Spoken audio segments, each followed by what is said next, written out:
4 was pivotal for the Pirates.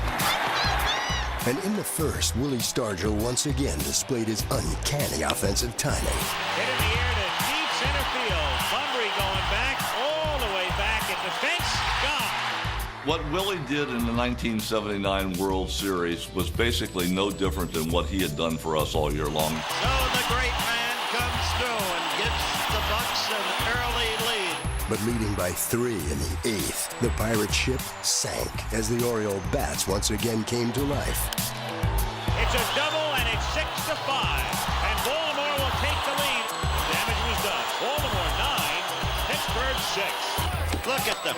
There is joy there. We were jumping up and down. We were very excited. We jumped ahead 3-1. The Orioles, for the second day in a row, come from behind. I think we acted a little prematurely and thought that the World Series was already over. The Orioles are up 3-1. The Pirates one defeat away from elimination. But the next day at Three Rivers Stadium, Pirate fans are eager, ready to go. Their faith still unshaken. I think they just had the best ball club. So far, they proved they gave away the first game, and they won the second and gave last night. Yeah, I thought they had a possibility of coming back at any time. They may be down 3-1, but they have a good enough ball club. They can come back. They're a good comeback team. The Bucks are down 3-1, but they're going to win today, and the momentum will be with them.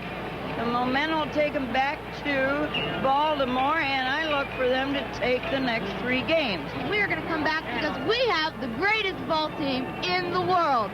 We're going to pluck them today, and we're going to eat them tomorrow. That's what we're going to do. Well, if that's what they're going to do, they'll have to beat the Major's winningest pitcher, Mike Flanagan. 8-time 20-game winner Jim Palmer and crafty Scott McGregor, a seemingly impossible task. And who starts for Pittsburgh in Game 5? 37-year-old Jim Rooker, a 4-7 record, 8 weeks on the disabled list. But Bill Mazeroski, Pirate hero in the 1960 World Series, reminds Pirate fans miracles can happen.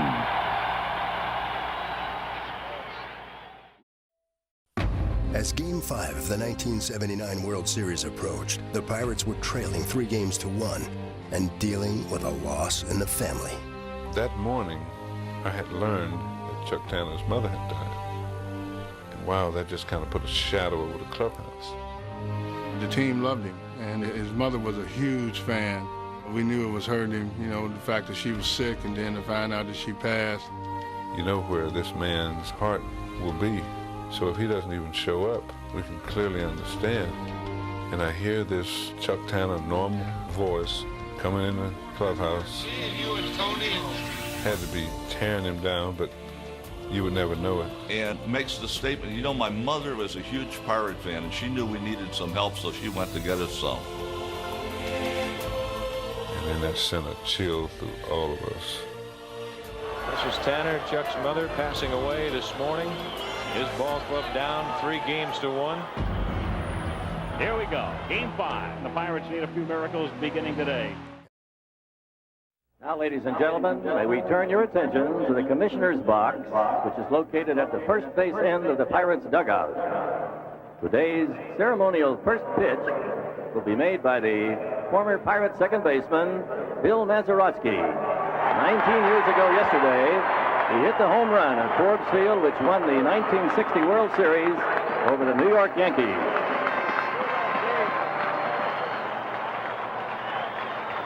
And that's appropriate. Mazeroski with a home run to win it in 60, and the Pirates need a few miracles beginning today. Jim Rooker, today's Pirate pitcher. Howard talked to Jim earlier. Jim, what a spot they've got you in. It's the last stand, and you got to save. Well, that's true.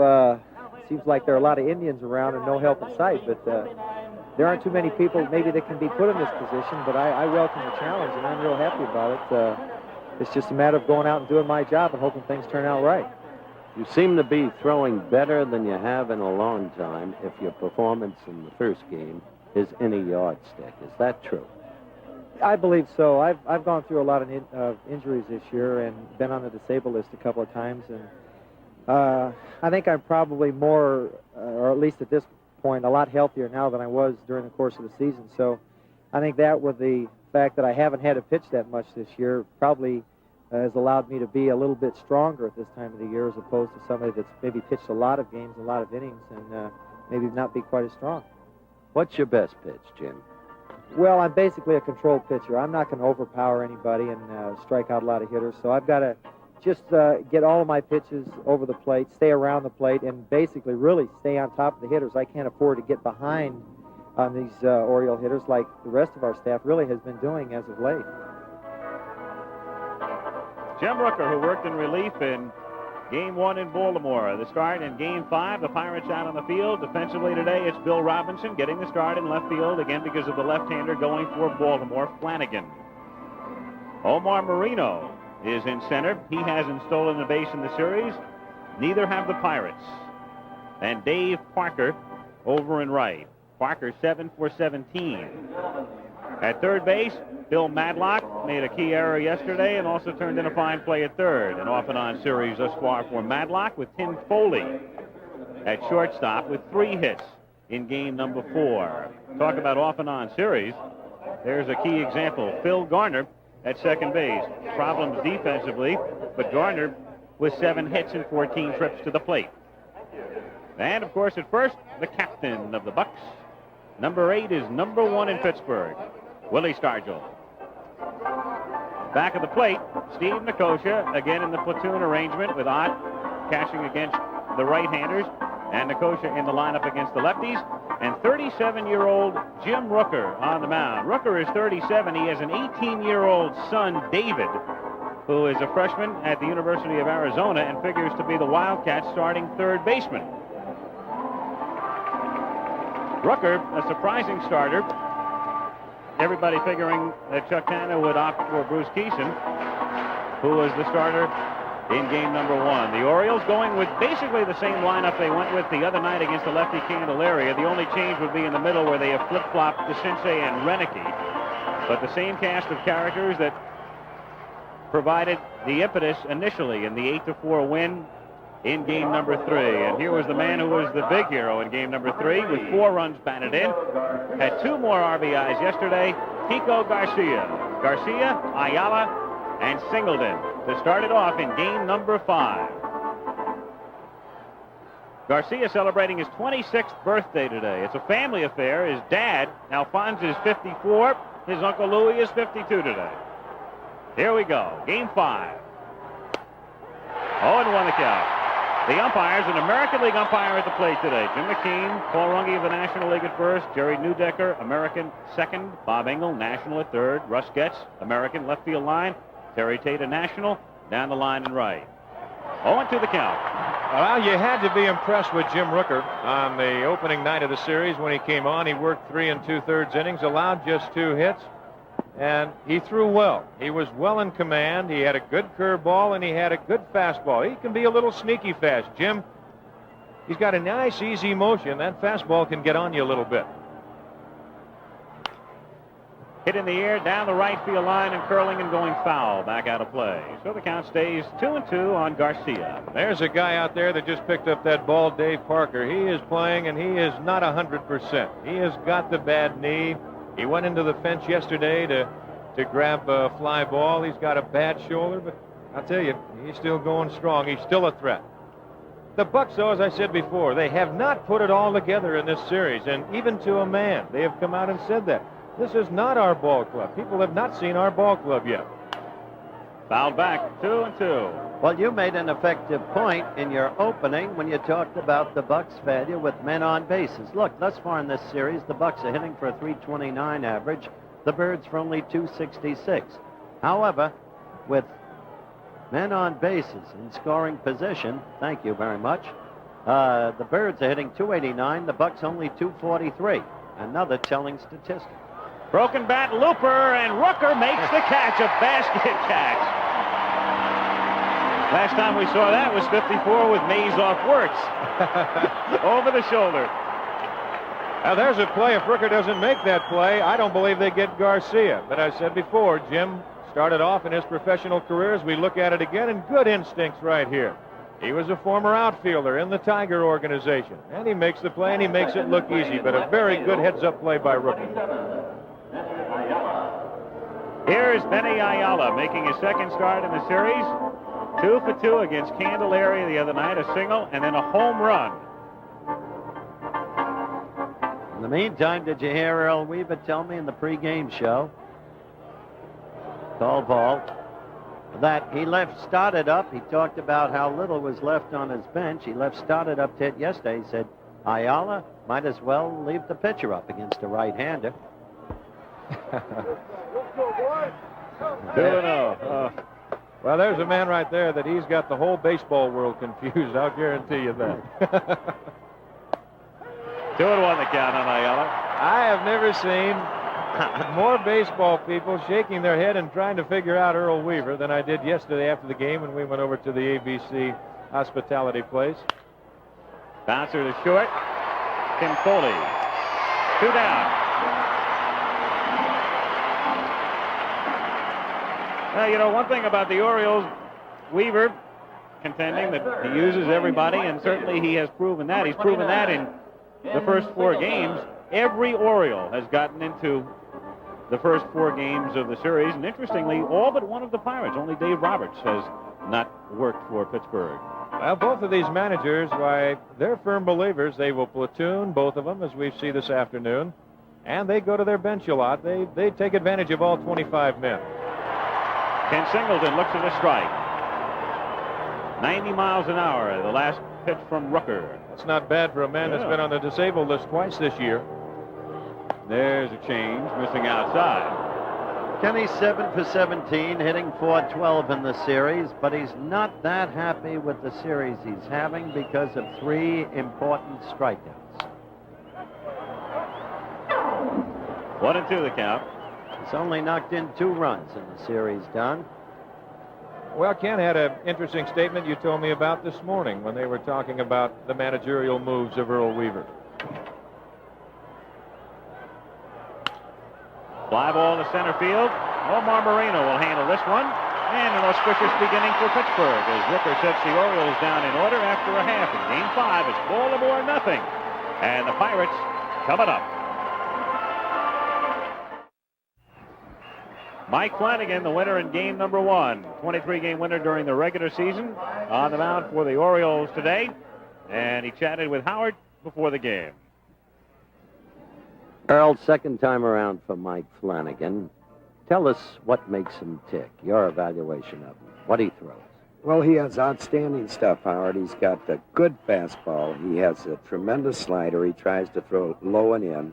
He's got an excellent curveball. Voted the best breaking ball in the American League before Guidry come up with his slider. And he found a changeup in the middle of the season from Scotty McGregor. Along with this outstanding stuff, he has an intelligent mind, and as far as pitching to hitters, and a perfect temperament. Nothing seems to bother him. So you've got a pitcher that's going to be great. Weaver's comments about Howard did chat with Flanagan, too, before the game. Those are the comments of Weaver. As we go to the bottom of the first inning with no score, a look at the Pirate lineup.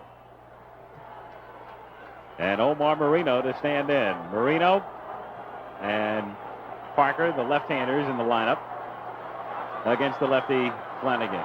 First pitch is strike. Don, you started to make the point about Singleton and Weaver in the top of the first. Howard was commenting on that. Kenny said, in response to all the talk about Earl and his magic, beauty.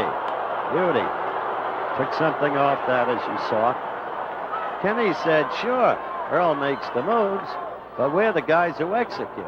We're the ones who deserve the credit. Well, that's exactly what Weaver said in the pregame show interview, Al. 1-2 the count. Yeah, but, you know, Earl might be a little self-effacing, I think. He deserves a lot of... Look at the defense for the Orioles with Bunbury out of the lineup, so Renicky gets the start in center field, Ayala in left, Singleton in right. Dower getting the start today at second base. As Moreno goes down swinging. One away. Now 4 runs were chalked up as you look at this again, Don. Here's just a good, hard breaking pitch right here. Moreno just outmatched with this pitch. Good location. Weaver stayed with Flanagan, for which Weaver, an example of what you were talking about. Weaver and Weaver alone deserves the credit in the first game of the series. But he pointed out, and rightly so, Flanagan only gave up 2 earned runs. A strike, exactly. And there were so many situations in that game where you thought toward the end he would come out. It was 5-0 at one point, and of course it wound up 5-4 with the tying run stranded at third. Hit to center field. Renicky coming on and makes the catch. He hesitated at first. Well, left field is his normal position and best. But recently he's been playing in center, and he is, on balance, a good defensive outfielder. Notice when Earl was talking about Flanagan, to amplify what I was talking about, Don, he said Mike had voted the best curveball in the league until Guidry came up with that slider. So you know he's always thinking about the whole league. Well, he's got it pretty well in perspective. He won more games than anybody in baseball, 102. Dave Parker takes up high, ball 1. Parker with 4 hits in game number 1 off Flanagan. Fouled away. He and Singleton, the same stats, each with 7 hits in 17 trips to the plate coming in. Neither has homered in the series, and each with 2 runs batted in. I think what you said about Singleton, Howard, can be applied to Parker. He's hit well, but he really hasn't been that instrumental offensively. More particularly about Willie Stargell. That's right, Stargell, 7 for 18. There have been 5 key situations where Stargell has failed with men on base in this series. Willie's well aware of them. And down goes Parker. So Flanagan strikes out 2 in the inning. Each side out in order. We go to the second. Baltimore nothing, Pittsburgh nothing. That's a magnificent sight. A helicopter shot of downtown Pittsburgh. You see the stadium on the left and the downtown area known as the Golden Triangle at the confluence of the Ohio, the Allegheny, and the Monongahela rivers. Well, that's the city I was talking about. Everybody in the municipal government can take pride in what they've done with the inner city of this town, and the same is absolutely true of Baltimore. Great cities have made this country great, and they're not going to perish. In the second inning with no score, Eddie Murray, Gary Renicky, and Doug DeCinces. Eddie Murray, switch hitter. 1-0 the count.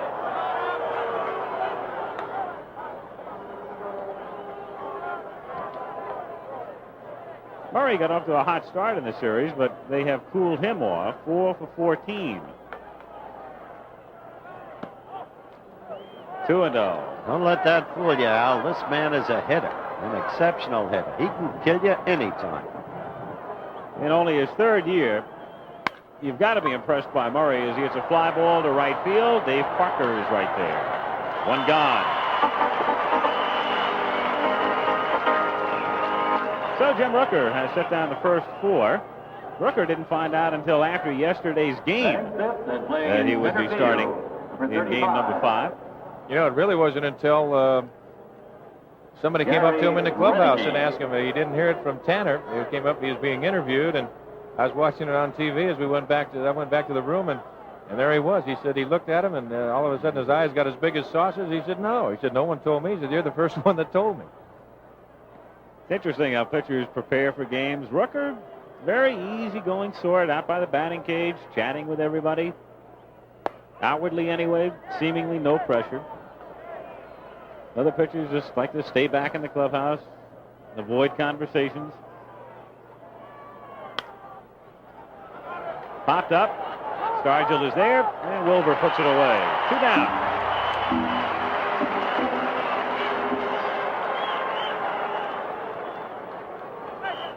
Doug DeCinces coming up. DeCinces hit a home run off Bruce Keeson in the first inning of game 1, and since that time he has gone 0 for 12. Yes, but he has 3 ribbies, and he walked 4 times yesterday. Only a limited number of players have done that in the whole history of the World Series. The Giants, red hot, crushed San Francisco. New Orleans over Tampa Bay, a big win, and Washington winning again. Miami beat Buffalo, big game. Look at Cincinnati's upset of the mighty Pittsburgh Steelers, and St. Louis upset the Philadelphia Eagles. Pete Rozelle wanted parity in the National Football League. He's got it. 1-1 pitch to the Sensei. Got the inside corner for a strike. 1-2. Of course, in fairness to the Steelers, they played that game without Lynn Swann. All of their linebackers are out. They more resemble a hospital team than they do the Pittsburgh Steelers. The 1-2 pitch. Got him swinging. So Jim Rooker, the surprise starter in game number 5, has set down the first 6. And in the middle of the second inning, in game 5, Orioles nothing, Pirates nothing. Bill Robinson will lead off with the Bucks in the bottom of the second. Willie Stargell is out on deck. And before the game, Howard talked to Stargell about the atmosphere surrounding the Pirates. Willie, honestly, what's the mood of this ball club? Is there any quit in it now? No, Howard. We feel that we have not really played the caliber baseball that the Pittsburgh Pirates are capable of playing. We're anxious to prove, not necessarily to ourselves, because we know of our capabilities. I think, if anything, maybe the guys are in a situation where this is the first World Series, and they want to do things to show them basically what we've been doing all year. Robinson leads off by grounding one to the Sensei, and Murray is able to scoop it out. 1 away. Willie Stargell coming up. You know, in light of what Stargell said, I'm just wondering if you don't think, Don and Howard, that maybe some of the Pirates might have underestimated Baltimore coming in. Well, I think there's a strong possibility of that. As you look at Robinson hit the ball again to DeCinces, dug a clean throw, but then just throws it a little low, and Eddie Murray right there. I don't agree with either of you. How can you underrate the winningest team in baseball with the best pitching staff in baseball? I think that they thought their power, I thought they thought man for man offensively that they were better than Baltimore. Stargell hits a fly ball to center field, and Renicky in his tracks. I still don't agree with you. As Kenny Singleton pointed out, the Birds had more than 180 home runs. We're talking about Pittsburgh's thoughts. I think that Pittsburgh thought that they really had a better, and why not? You should think you have a better club. If you think you don't have a better club, why you shouldn't even be here. That I agree with, but I just don't believe they underrated the Birds. Well, I think they had to fight too hard to beat off Montreal, a young team. Oh, that's very true. But they had good pitching like Baltimore. I think they realized they did have good pitching. Grounded to DeCinces, takes a wicked hop, but he recovers. His throw, though, won't be in time as Bill Madlock is aboard safely at first base. I don't know what they're going to call this. Look at it again, but based on the hop, I think you look at that. Ball went up over the glove against the chest. We still haven't received the official call. Elliot, I think it hit on the back part of that dirt, right at the edge. There, see, it comes up right on the seam, right there, and it comes up, and Doug plays it off the. I think they got to give him a hit.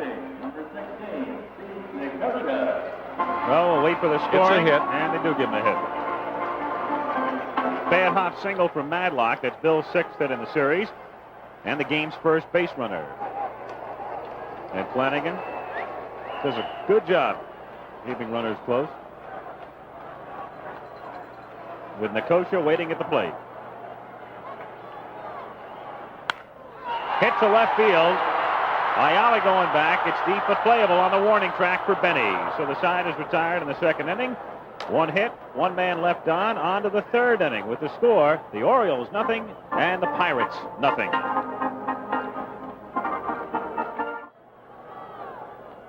Dower, Dempsey, Flanagan, bottom of the order against Jim Rooker, who has started by retiring the first 6 Orioles. No score in the third. 1-0. He's wondering if he'll get to pitch again. He told me he hasn't felt so well all year, maybe in a couple of years. He really pitched the best game of the Baltimore pitchers and came out without a win.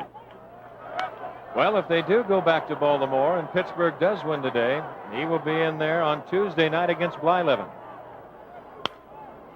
Popped up, right side. Rooker calling for Stargell to take it. And Willie does. So 7 in a row. Johnny Lowenstein. The glasses. The philosopher. The man who got such a big hit yesterday. Just beyond him, of course, Kenny Singleton.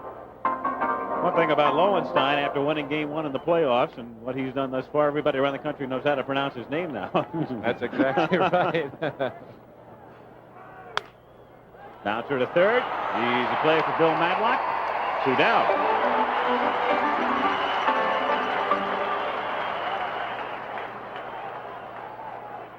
And just take a look and try and digest a little bit, if you will, this easy motion by Rooker.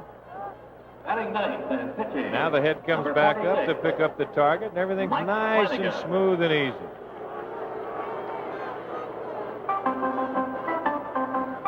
Well, here in Pittsburgh, some scattered clouds today, but no threat of rain. As Flanagan hits it in the air to Marino. And Jim Rooker has pitched 3 perfect innings. Orioles down again, 1, 2, 3 in the third. We go to the bottom of the third, still no score. Bottom of the third inning, Three River Stadium in Pittsburgh, Game 5 of the 1979 World Series. Al Michaels, Howard Cosell, Don Drysdale with you, and Game 6, if there is a Game 6, to be played on Tuesday night in Baltimore. 7th game, if necessary, on Wednesday night. No score. The only hit in the game belongs to the Pirates. Bill Madlock, a base hit in the second. As Garner leads off, Rooker and Marino will follow. Garner trying to bunt his way on, but Flanagan is right there. Low throw, but Murray able to make the grab for the out. 1 down. And even Matlock's hit was a tarnished one. The ball hitting the skin of the dirt, as Don pointed out on the replay, causing an errant bounce high against the sensei's chest. So this is a totally different kind of ball game. Usually, with 36 minutes of the game gone, we're still in the first half of the first inning. Haven't we? Oh, the first 4 games, 3 hours 18, 3:13. Then we had a quickie on Friday night, 2:51, but a 1 hour, 7-minute rain delay. And yesterday's game was the longest 9-inning game in World Series history, 3:48. Jim Rooker fouls it back. Obviously, this guy can hit for a pitcher. Rooker was one of the best hitting pitchers in baseball last season. He talks about his theory. I think that all pitchers should work harder on their hitting. Today, not that many of them try to hit in a game. They go up there and take their swings without really trying to make good contact. If you go up there with the idea of just trying to hit the ball somewhere, there's a good chance that it's going to fall in for you. Well, I mentioned before, he started off, he signed as an outfielder in the Tiger organization, so don't just count him out. 1 ball and 1 strike. Again, a reminder tonight, special Sunday edition of Monday Night Football, Los Angeles against Dallas. The Cowboys now getting ready to roll. They usually start slowly. They didn't this year, although they were upset by Cleveland on a Monday night. They're putting it all together. Their team is getting healthy, and they've acquired John Dutton. Rooker pops it foul. That one will drift back out of play, and the count is 2-2. Omar Marino on deck. Call strike 3. Now, wasn't that a beautiful pitch, Don? Great pitch, great location. Rooker looking for something out over the plate, and he just came back and nipped that inside corner. Flanagan can do this so well, so can McGregor. Right there. Here's a guy that's really been neutralized in this series. 1-1 pitch. Popped in the air, shallow left field. Garcia says he'll take it, and barely does. Good play by Kiko in foul ground. So very quickly, we've been to 3 innings. No score in the ball game as you look at Kiko again. Kiko wondering about Ayala. And finally, look at that white still showing. So at the end of 3 quick innings in Pittsburgh, still Orioles nothing, Pirates nothing in Game 5. Looking down into Three River Stadium in Pittsburgh, Pennsylvania. Beautiful ballpark that opened in the middle of the 1970 season. Second time the World Series has been played here. Do it for 21, of course. The late Roberto Clemente. The Pirates right fielder, Manny Sanguillen, mentioning it after the Bucks won Game 2. That one was for Roberto. Sanguillen's base hit in the 9th inning, the key blow. Kiko Garcia popped out in the 1st inning. Rooker made a nice play to get him, and it's fouled back. 0-1. You know, knowing Kiko with his chronic back problem, he has a pinched nerve in the back. Once a month, he goes to the chiropractor, who pops his back into place. You wonder how the kid has been able to do so many things. Well, you know, he's had a pretty good year for Baltimore when you look all the way through it, because since the All-Star break, he's been doing a lot of playing for him. Didn't play the first 2 games and then really came on. Bounce to short. Foley gets him. And 10 in a row. Set down by Jim Rooker. So far, and it's oh so young, a perfect game for Jim Rooker. Still throwing easy. Now going against this Birds lineup 2nd time around. So a good time to take a searching look at it. See if they're detecting anything. Can begin to get to him. Well, he hasn't really thrown that many pitches. Both Rooker and Flanagan threw 3 innings of play. Rooker threw 33 pitches. He's thrown through, I guess, right now to Garcia to make that 35. Flanagan's gone through 28, so they're going just about head and head. Benny Ayala grounded out in the 1st inning. 1-0. They don't get the appeal. 2-0 the count. Misses Ayala.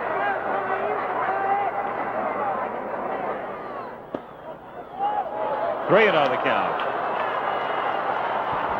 So Rooker behind for the first time. One thing he says he must avoid doing. 3-1.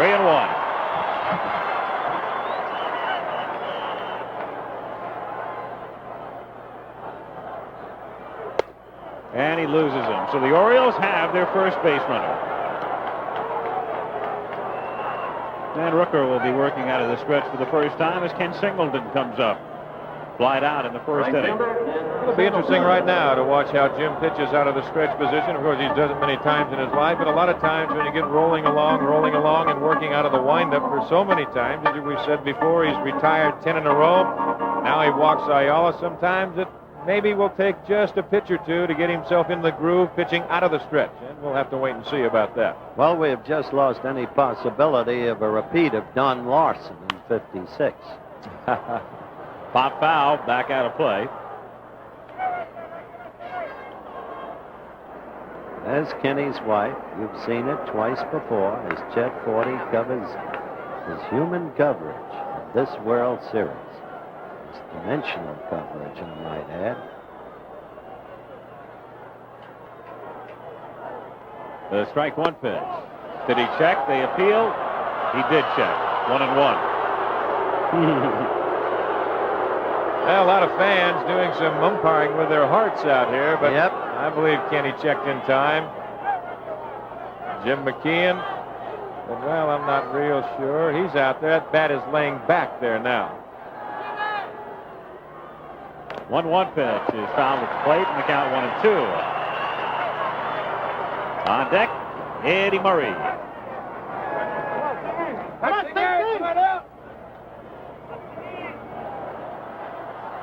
Oh, what a beauty. On the inside corner. Singleton does not like the call.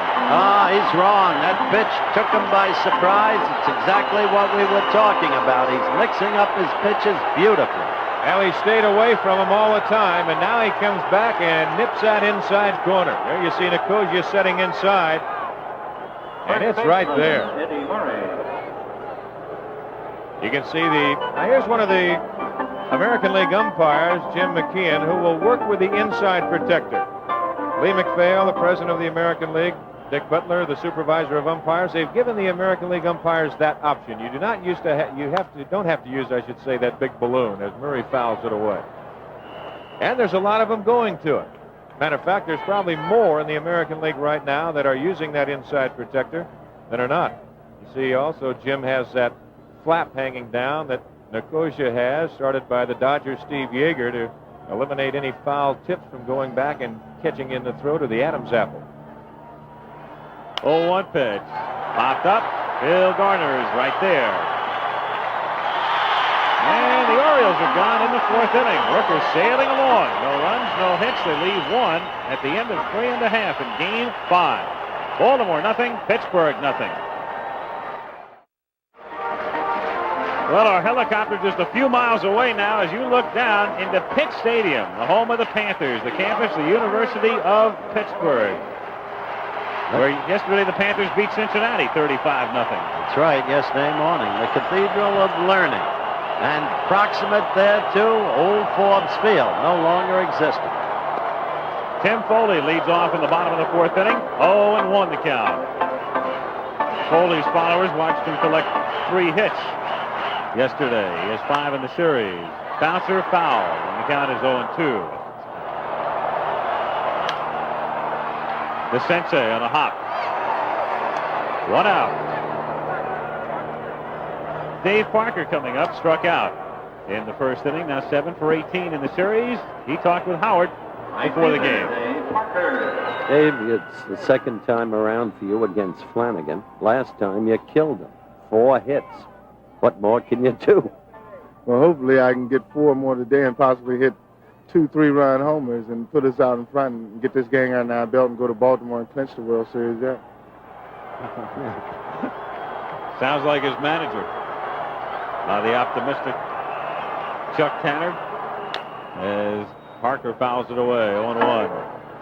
Well, the big thing, the Pirates right now, they're getting an excellent job so far from Jim Rooker. They've got to just kick themselves a little bit. And of course, that was the prediction by Fidel Castro. He said that he liked the Bucks. After the topsy-turvy games we've had in this World Series, it's nice to see pitchers assume finally total command, as they have done at least until this point today. The 0-2 delivery is up and away. It can bust at any time with either of these teams, as you have learned from the prior games. Struck him out. Parker down on strikes for the 2nd time. That's 4 strikeouts for Mike Flanagan. He's throwing low, Mike is, to Parker today. Don't forget tonight, that big matchup, special edition of NFL football, Sunday night, the Rams against the Cowboys. Tomorrow night, the Jets, with the best running average in the NFL, the worst pass defense, going against the Vikes. 1-0 the count on Bill Robinson, hitting with 2 out and the bases empty in the bottom of the 4th inning. No score. 2-1 pitch. Line to right center toward the gap. Ken Singleton moving over and misplays it. Singleton couldn't cut it off. And as a consequence, Robinson has a double. Looks like Kenny thought he might have a play on it initially, and then didn't gauge the bounce right. So it's a double for Bill Robinson, the 2nd hit for the Pirates. Al Flanagan gets the pitch up over the plate, and I think Kenny Singleton, the ball coming off of the bat into the opposite field, that ball's going to be slicing back. Kenny thought that he had a chance at it, but the ball just landed out in front of him. And then, of course, it's just a matter of running it down, and if we can hold him to a double right there, and now you've got the captain. And once again, Stargell up. Key time at bat.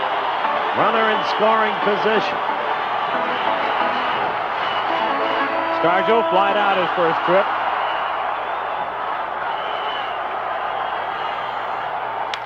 And Willie, it's a bouncing ball to 2nd. Dower has to wait for Murray to get there and retires 6 times with runners in scoring position. Stargell has failed to come through. That's why it's still 0-0. Back in a moment. Well, we go to the 5th inning in Pittsburgh. Rapidly paced ball game, no score. 2 hits in the game, both belonging to the Pirates. Gary Renicky will be leading things off for the Orioles, and with more play-by-play, the Big D, the Twin D, Double D, D squared. Take your pick. Don Drysdale. All right, Al. Gary Renicky to lead it off, and there's Mrs. Renicky. And you know that the wives are all hoping that they can go back home tonight world champions. It'll be Renicky, DeCinces, and Dower in that order. Now, this is a man Rooker must be very careful of. He's got home run power, hit 25 of them on the season. And the scouting reports on him, Rooker is familiar with, but oh, that's a National League strike by an American League umpire. Well, you've got him working on the inside. You've got him working with that inside chest protector, and you're going to get lower strikes from those kind of umpires. And here you take another peek at it. Right there. 0-1 to Renicky. Change is low. The count 1-1. Renicky, he's a pull hitter. We mentioned before that during the course of the year, that he has hit home runs. He hits them in bunches. Despite the scouting reports that Rooker is closely studied, Renicky is still lesser known to them. Up the alley, Moreno's got to hurry, and he can't get it, has to play it off the wall. Renicky on his way for 2, and he'll make it with a double.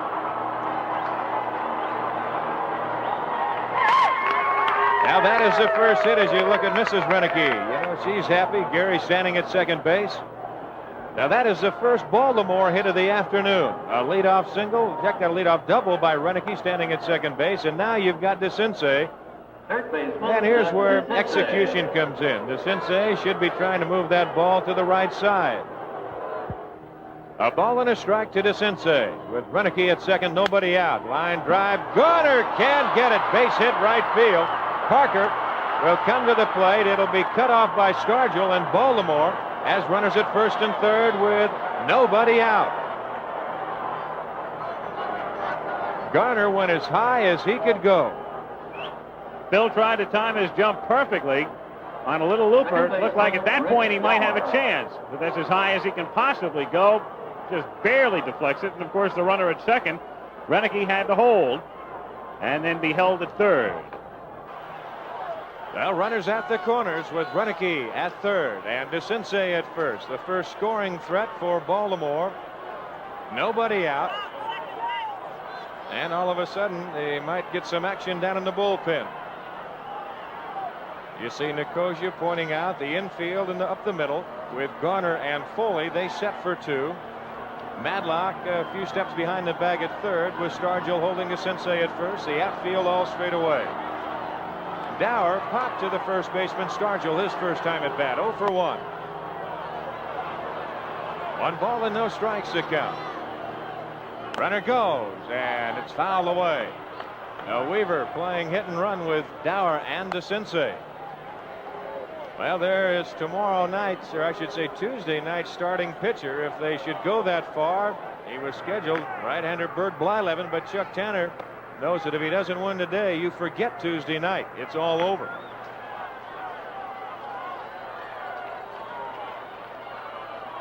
Runner goes again. Garner underhands to Foley. Back to Stargell. Double play. Renicky scores. Baltimore leads it 1-0.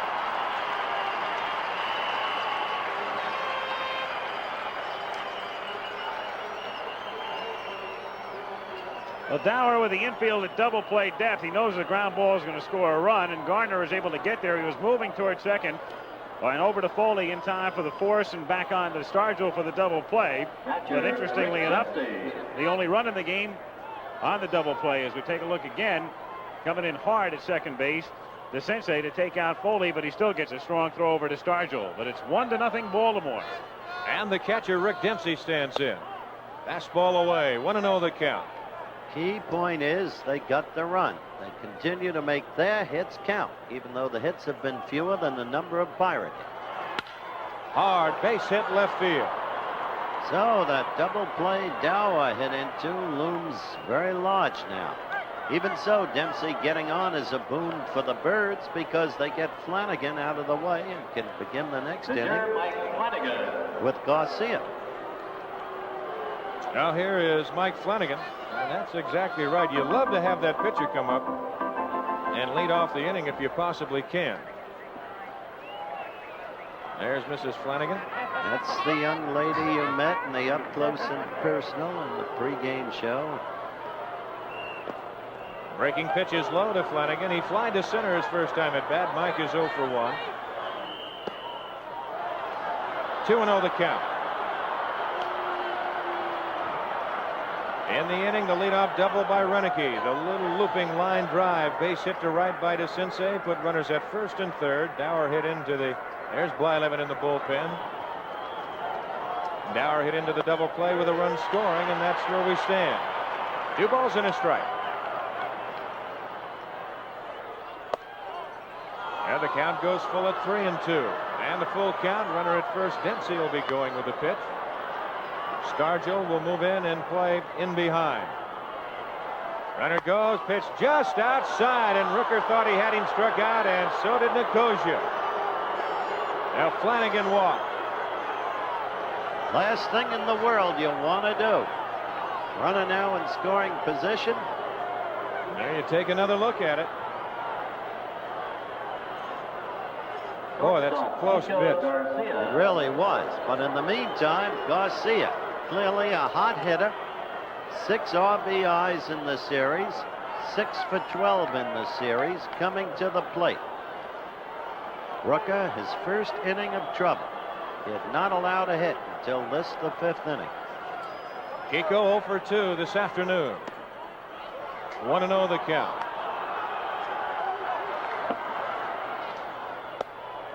Outside, and the count 2-0. Well, all of a sudden, home plate starting to bounce around a little bit on Jim Rooker. You saw Chuck Tanner. He is taking the cap off, and that means a signal to the bullpen. Is he ready? Bounce to Foley. He'll underhand to Garner, and the side is retired. But Baltimore comes up with a run in the 5th inning.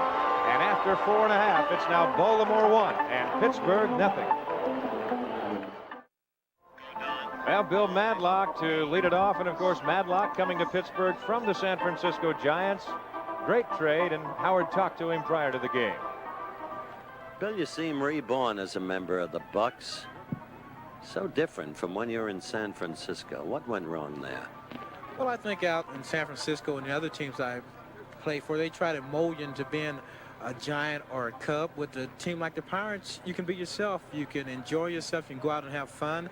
They enjoy themselves even when they're losing. I guess, like I said before, what I like about this team is not how to react when they win, it's how they react when they lose. And I think I have learned a lot from that, because it's easy to jump up and down when you win, but when you lose, they come in and act the same way, just like got to get tomorrow. They don't put any pressure on no one. I think that's one main thing I like about the Pirates. Well, Bill Madlock to lead it off, followed by Nicosia and Garner. And he told the exact truth. That team, what a magnificent view. That is the inner city. As a base hit up the middle. So Madlock is 2 for 2, and the Bucks are trying to come back. They've got to win today, or there's no tomorrow. Here's a beautiful hitter, a simply beautiful hitter. That short, straight swing. Seems to be a hitter without a real weakness. 2-time National League batting champion with the Chicago Cubs. I just wonder if the guaranteed contracts today take away a little bit about that, worrying about if you lose or not. Now, runner at first, nobody out. Nicosia stands in. He flied to left his first time at bat. 1-0 the count. Loop foul out of play. The count 1-1.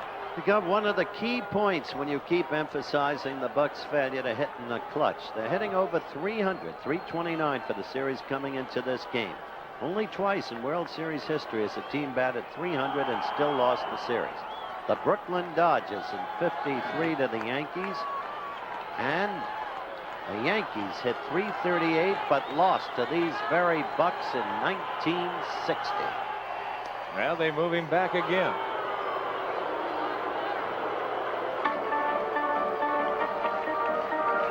What Flanagan has done after that first move over there when they just about picked him off, they've kept him close, and there's a strike in the count 1-2 to Nicosia.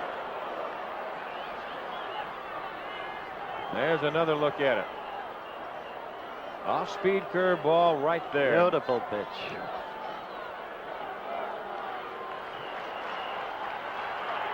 Good change. What a pitch, and down. Did you see, Don? mixing them up. There's another look at it, Al.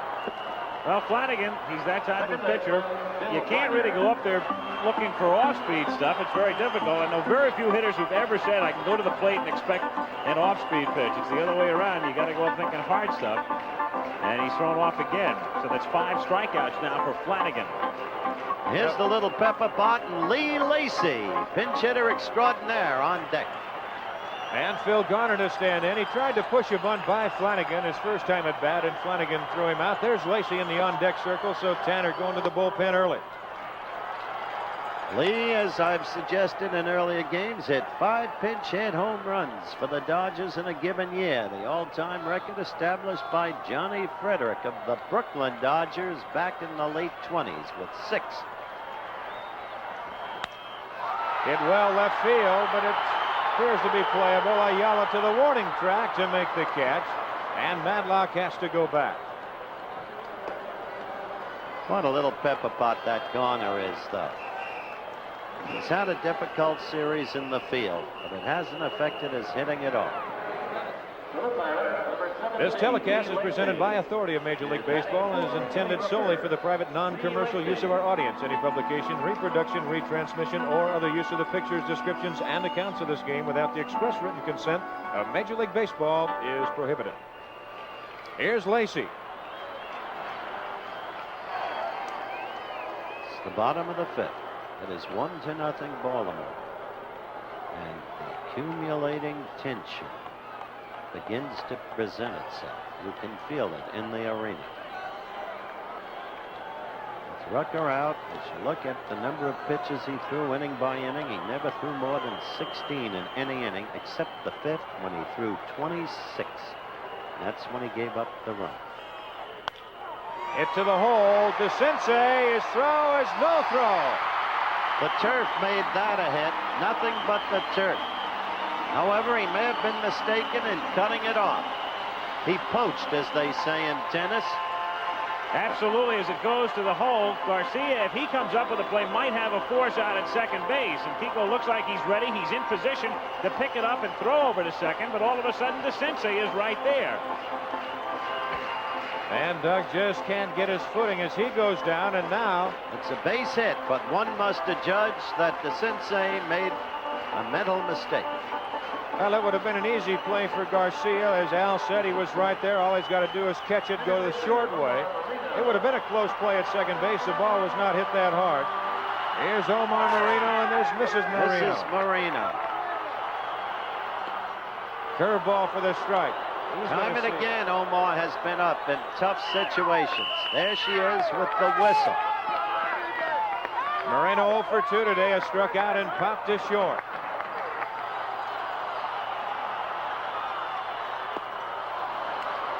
Oh, 2 the count. I'll tell you one thing, Moreno is going to go home, and he's going to go to bed all winter looking at left-handers' curveballs off of this Baltimore stat.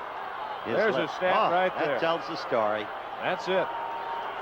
He and Willie Stargell are the ones who are the great Willie. Fairness of honest reporting, Willie too. Struck him out. The other side retired, and after 5, it's still 1-0 Baltimore, and we'll be back with more baseball after this word from our local station. So it'll be Al Bumbry. He will come on, and he will take over for Benny Ayala. And you can insert him in that second spot, and he undoubtedly will go into center field.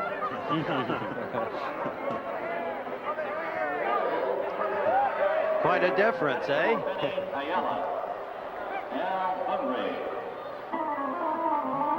Well, it's my pleasure and privilege to tell all of you that Bob Uecker is here in the ballpark today, but not masked, wearing no fictitious, or presuming to be no fictitious figure. The great catcher of the past, probably the best 190 hitting catcher in the history of baseball. Now Blyleven comes on. Burt worked 6 innings in game 2, allowed 5 hits, 2 runs, both earned. He had no decision. Bumbry leading it off. Pop to shallow left center, and there is Robinson moving over. That is out number 1. Now we go to Ken Singleton. Singleton is flying to center, and he was caught looking. Kenny 0 for 2. Game moving along and running out of time. It is Baltimore 1, Pittsburgh nothing, in a do-or-die game for the Pirates. That's why there is the tension hanging heavy in this ballpark now. They know there are only a matter of innings, and yet there is only 1 run to be obtained by the Pirates to be right back. 1 ball, no strikes. Birds themselves desperate for an insurance run, with reliance upon their ace, 23-game winner Mike Flanagan. 2 balls and no strikes. Well, once again, you see Pittsburgh out hitting Baltimore, but Pittsburgh just cannot come up with that key base hit. Baltimore can. It's a 2-hopper hit to Garner, and that is out number 2. Here's Eddie Murray. He has fly to right, and he popped to Garner at second base. 0 for 2. I'll tell you, it almost have bet your house and lot that Pittsburgh would not get swept 3 games here at Three River Stadium. Well, they haven't been swept yet. Next pitch is hit to the hole right there. Garner goes right under his glove, and Parker will make the play and get it back in. I think Garner just got his feet crossed up. Shaking his head. There you see Phil moving over. There he is as Garner goes to his left. It looks like he gets there in time, and let's see if he does get his feet crossed up, as Don just referred to. As you can see, the ball went underneath his glove, just skidded on him. Didn't get his glove down. That he might have got on the wrong foot. What are the 3 official scorers doing? They have not made a statement as yet. We are not dealing with a problem in nuclear physics. This is Renicky. There's a curveball and a good one for a strike. And they give him an error. Renicky led off the 5th inning with a double off of the starter Jim Rooker. Moved to third on a base hit to right and scored on a double play. There's a good curveball. 0-2 the count.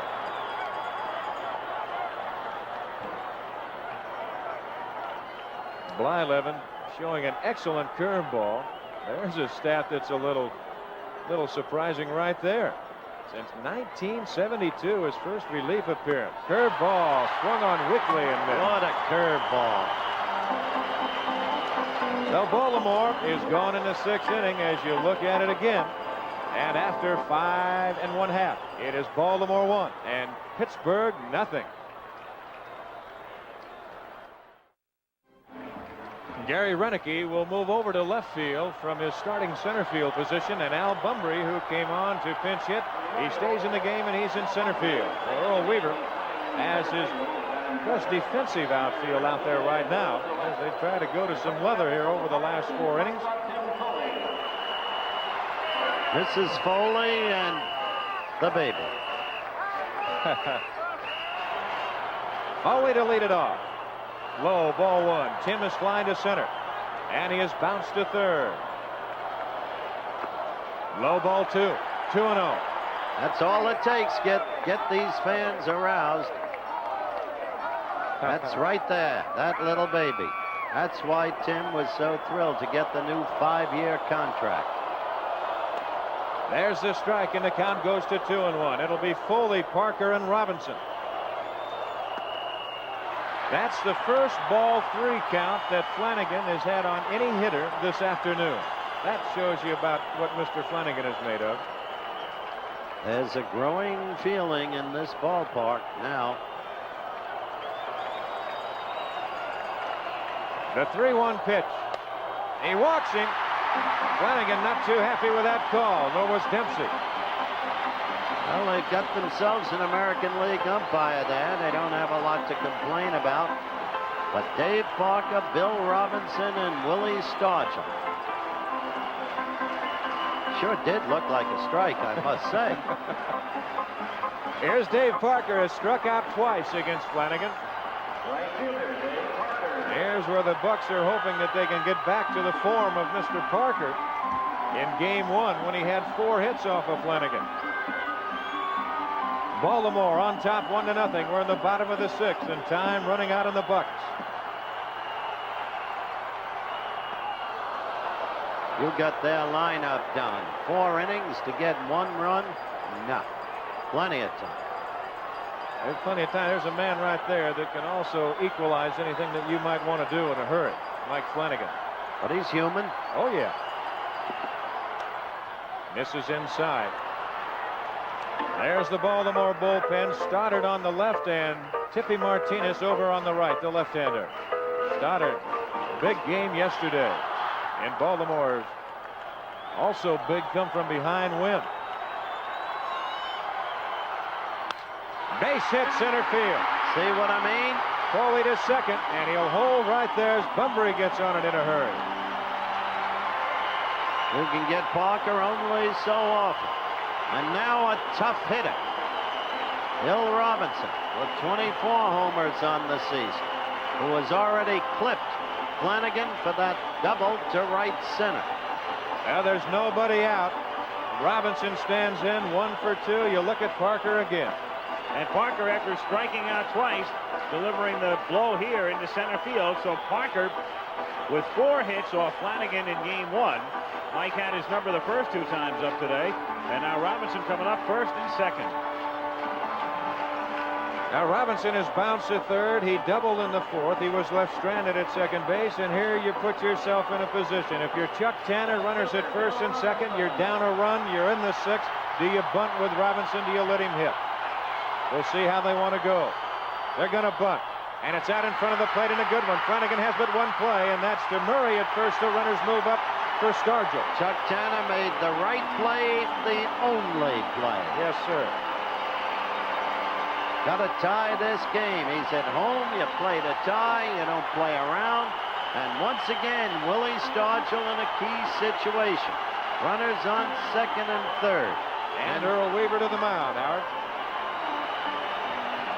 One Hawkins back to the late Frankie Frisch and his classic maxim, oh, those bases on balls. Oh, you hang around this game and you'd work games every day of the week throughout the course of the year, and it's amazing how many base on balls come back to score. Absolutely staggering.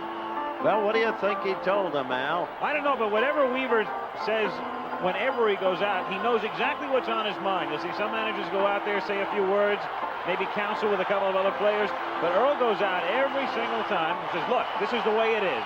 Everybody listens. Away he goes, back to the dugout. Well, you got a great hitter up next in Bill Matlock. 2 for 2 today, 7 for 16 on the series. Got a left-hander pitcher. Here's Stargell. Misses a one. Do you pitch carefully to him? Give him nothing to hit. Put him on. Hope for the double play. Flanagan should walk him. Do you come in with a right-handed reliever? Hit hard. Well, the thing here, Stargell, if he just makes contact to any part of the infield, Pittsburgh is going to pick up a run outside of something hit hard to DeCinces at third. He's the short man. Well, you saw Willie go for the golf ball, hitting the low pitch again. A ball and a strike to Stargell. 1 out, 2 on. 1-0 Baltimore. We're in the bottom half of the 6th. Misses low. 2-1. Willie can atone for a lot with a base hit here. All else will be forgotten. Bunbury deep in the alley right center. Kiko Garcia is deep and behind the line at his shortstop position. Dower towards the hole between first and second. Hit well, it will score the run. There's Bunbury, runner's tag. Bunbury with the catch. Here comes Foley, Parker to third. It's a tie game at 1.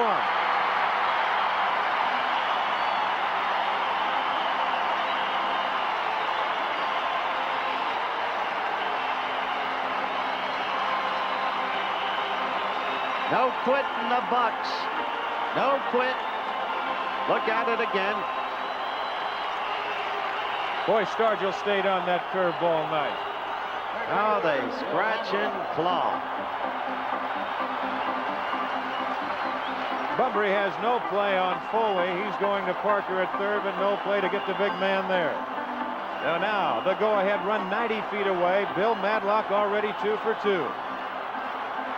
And the Buck fans come alive as they have tied it at 1. 1-0 the count. And this guy can kill you. And the base on balls has come back to tie the game. The only man that Flanagan went to a 3-ball count on, he eventually walked him. That was Tim Foley. To center field, that's a base hit. Here comes Parker. It's 2-1 Pittsburgh. Oh, again he comes through. He is now 8 out of 17 on the series, and with the Bucks to come on to win it, he'll be getting consideration despite some fielding lapses as the MVP. Oh, is he tough? Bill Madlock, he had already solved Flanagan twice today with a couple of hits. Picks up his 3rd of the day. Madlock, and we said it before, the depth of the Pirate lineup, how they can hit. Best illustrated by the fact the man's won a couple of batting titles, yet hit 6th in the order. This is Nicosia. Madlock at first, hit to the third baseman, DeCinces. The long throw, they got to hurry, and they get him. Oh, what a great scoop by Eddie Murray, and for that matter, a good play by DeCinces. Today we're getting a beautifully played ball game. Look at it again, Al. Doug DeCinces making about as long a throw as you'll ever see a third baseman make, not only in foul territory, but well back of the bag, and the great scoop at first.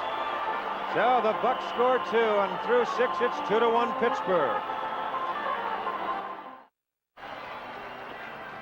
Well, there you are, Howard. You know that town well. I'm going back. I'm going back. What a beautiful, glorious shot. Great. Now Look from Three Rivers Stadium. And that's where we are. That's where the action is. I'm Don Drysdale with Al Michaels, Howard Cosell. A do-it-or-die game for the Pittsburgh Pirates through 6. It's Pittsburgh, 2 runs, 6 hits, an error. Baltimore, a run on 3 hits, no errors. And we go to the 7th, and once again, here's Al. I wonder what Jim Palmer is thinking. Jim Palmer will be the starter in game number 6 on Tuesday night.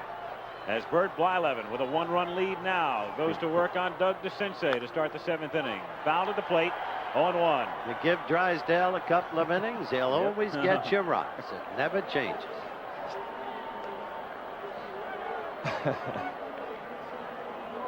DeCinces has struck out single. This is the first time he has faced Blyleven. Jim Rooker pitched very well through 5, allowing just the 1 run. Blyleven on in the 6th and now working in the 7th. Fouled away in the count 0-2. Now there's going to be a tough play if that that ball is going to be fair. There's Palmer. He's loosening up, and I would say mainly for the start if they need him.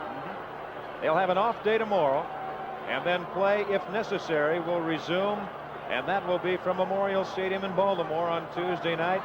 Game time 8 o'clock Eastern. The 0-2 pitch got him swinging. Oh boy, he has really pitched DeCinces beautifully, and yet DeCinces had a career batting average going into the series of .344 against him. There's a different type breaking pitch from Blyleven. He has that deep overhand, deep cutting curve, as the late Charlie Dressen would say, but right there flattens it out. Good pitch. Rich Dower popped out, hit into a double play. A strike. That's the way the Orioles got their only run. Runners at first and third. And the double play scoring the man from third as Blyleven just delivered a 91-mile-an-hour fastball to Dower. A National League strike. Right there again. Yep. 0-2. Boy, has Blyleven pitched well in postseason play. He has the look of a hot pitcher, Al. He was sparkling in the game that clinched the playoffs against Cincinnati and pitched well in game 2. Easy play for Tim Foley. 2 down.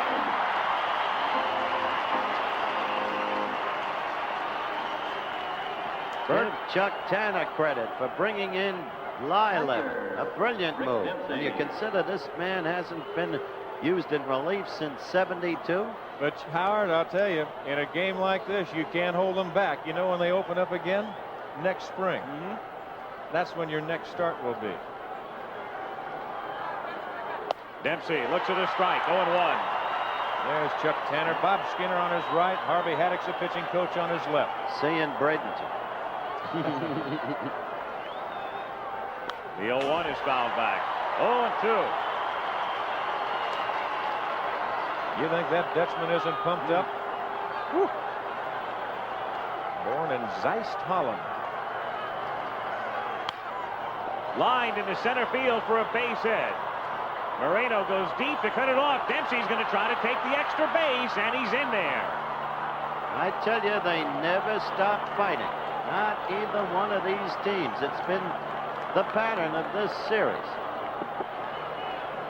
Well, Earl Weaver's going to go to the bullpen. He's got his man that was in that designated hitter spot all season long down in that on-deck circle, Lee May. Now, whether he is being called back or not, I don't know. On that play by Marino, that ball was kind of cutting and rolling away from him a little bit, but I'm surprised that he rounded it off that far instead of getting over to cut it off. Now he just keeps going back on the ball. He's got better speed than that. The further he goes to the alley, why, the more Dempsey is just turning it into overdrive and going to second base. Well, Weaver's going to go to the bench, and as you look at Pat Kelly, May was out into the on-deck circle, and now Pat Kelly, the left-hand batter, instead of the right-hand hitting May, with a man at second coming up. And Chuck Tanner is on his way to the mound. Well, here's a case where you've got Kelly coming on, you've got first base open, and you've got the leadoff hitter, Kiko Garcia, a right-hand hitter, in that on-deck circle. Well, let's see what... the career record against Blyleven, not good, but then DeCinces was great, and Blyleven has eaten up Doug in this series. Just eating him up. A lot of those things in World Series, well, you just put them away. Blyleven throws back to second, and the ball gets away, but not far enough, as Bird spun the other way, which a lot of pitchers are starting to do. Now you've got Grant Jackson in the bullpen warming up. Get the left-hander ready. Game of chess goes on now in full force. Let's see what the orders were with regard to pitching to Kelly. Ran it in on him. Check swing. They appeal. Don't get the call. Ball one.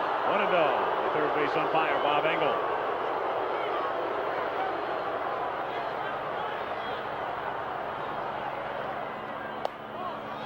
Two and 0. Well, I would be very surprised if they come back even with a fastball here. Kelly is a good triple hitter. He gets ahead of you, and you just think, well, I'll just throw a little fastball in there and try and get the count even again. Look out. And he didn't, but he missed. And they call it. This time they get the strike. 2-1. Kelly knows it. He was a cripple shooter in that final game at Anaheim. Oh, the three-run homer. He did, and he hit it a ton.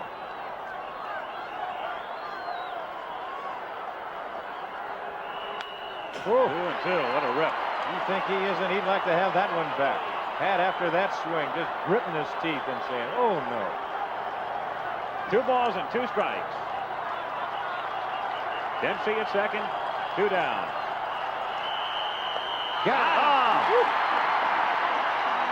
Blyleven goes 2-0 with Kelly and then comes back to get him. What a curveball he got him with, Al. No runs, a hit. Dempsey stranded at second. Middle of the 7th inning. 2-1 Bucks. From our helicopter, looking down into Three River Stadium in Pittsburgh, where the Pittsburgh Pirates came up with 2 runs in the bottom of the 6th inning, trying to stay alive. First game in Baltimore, won by the Orioles, and the Buccos evened it up in game 2. As one of yesterday's stars, Tim Stoddard. Yesterday's hero. Yep. Find out about him today. Stoddard on in relief in the bottom of the 7th inning. The 6'7", former basketball star at North Carolina State. Played on an NCAA champion Wolfpack team. Facing Garner, Blyleven, and Marino in the bottom of the 7th inning. 1-0. This is Phil Garner. Well, she says, takes it easy now. Phil, don't be walking into any of those fastballs like that. That thing, Phil got to slap a little color back in his face. Ooh. He almost walked into a tailing fastball, and this big guy can turn it loose. 1 ball and 1 strike. In yesterday's game, in the 3 innings that Stoddard worked, he got in a good workout. He threw 44 pitches. That's not bad. Got his first hit in organized ball, drove in a run. That's unbelievable. You think that isn't a storybook? Incredible. You dream about that. 1-2. In the bullpen, the left-hander Tippy Martinez throwing back of Stoddard. I'm not going to worry about the amount of time Stoddard worked yesterday. Look at the size of it. Chopper. No play for Garcia.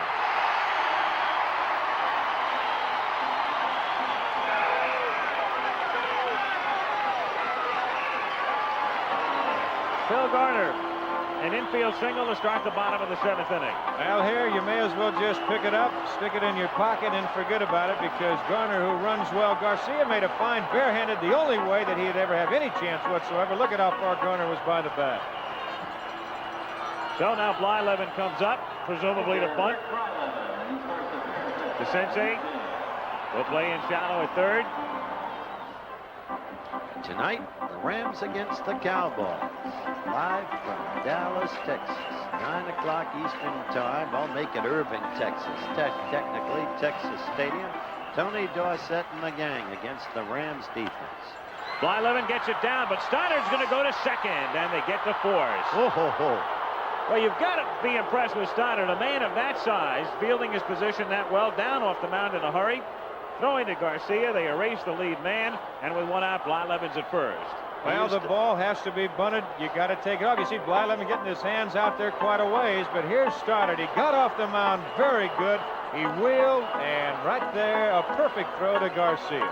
That's what he used to do to David Thompson. Wing the ball in.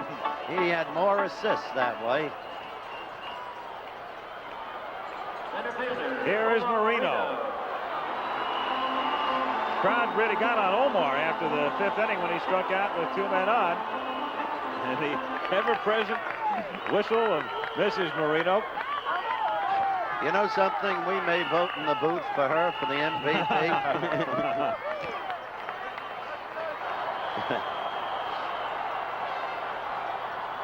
She blows that whistle again. Stoddard's going to stop thinking the foul was called. When you stop to think of the way Garner butcher boyed the ball, remember Stoddard is 6'7". He got it over him. 2-0 the count. Stoddard not too happy with that call.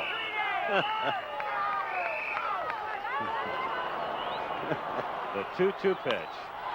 Grounded, and a great stop by Garcia. The force at second. What a play by Kiko. Exactly what Don Drysdale was talking about. In a situation like this, the World Series at stake, isolated now on Garcia. You dive, you throw the body, you don't let that ball go through.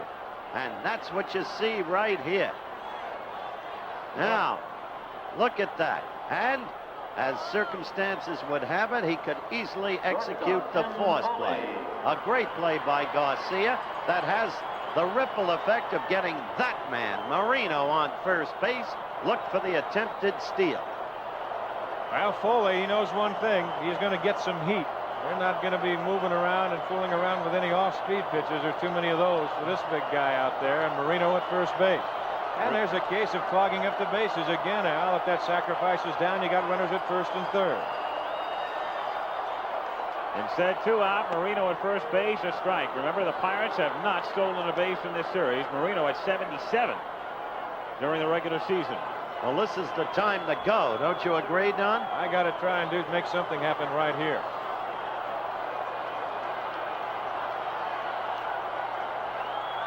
They pitch out, nothing doing. You know what Baltimore's thinking. The guy's got to go. I'd pitch out again right here. And Jackie Robinson would have come up and slugged it.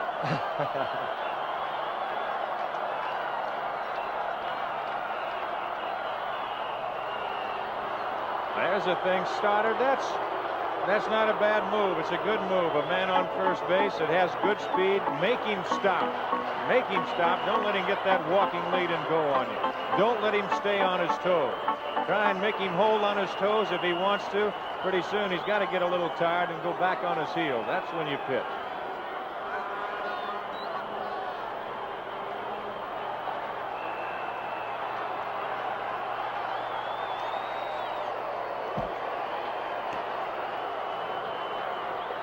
One and one. Stoddard. Good move to first base. Marino. Average size lead at the moment. Now stretching it out. And again he drives him back. I tell you, Stoddard keeps his poise. He's got a good move, too. It's quick, like you said, Al, for a big guy. The key to it doesn't really make any difference how big you are, honestly. It's how quick you can move your feet. That's the key to any pickoff. That was your problem. No, I didn't have that problem. Either have quick feet or a quick knee. And again the move, and this time it gets by Murray, who picks up the carom and throws to second, and it's not in time. Just when I said he kept his poise.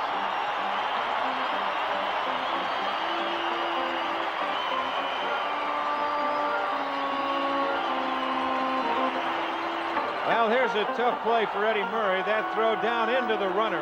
And, boy, that is Death Valley. And actually, it hits Marino. Murray almost came up with a super play because he got on that ball in a hurry. A good, strong throw to Garcia. And Marino had to hustle to get down there safely. The error to Stoddard. The first Oriole error of the day. And the 1-1 pitch to Foley is lined into right center field for a base hit. And Moore's going to roll all the way to the fence. Marino scores. That makes it 3-1. Foley is on his way to third. Dower will just eat it in the outfield, and it's 3-1 Bucks.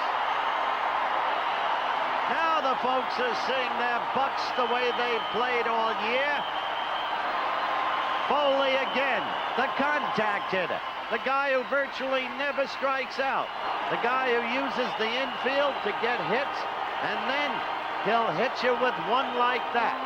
Perfectly placed. And look at those fans. And here comes Earl Weaver. He's going to go to the left-hander right now. The outfield playing extremely shallow, and Foley couldn't have just taken a 2-iron and hit it out there any better than that. That ball is just over the glove of Dower. Now it's slicing away from Bunbury, and by the time they roll it through and pick it up off the wall, Marino scores easily, and Foley on at third with a triple. Quite a World Series, ladies and gentlemen. Quite a World Series. Two evenly matched teams. As I said, clatching and strong. We'll be back.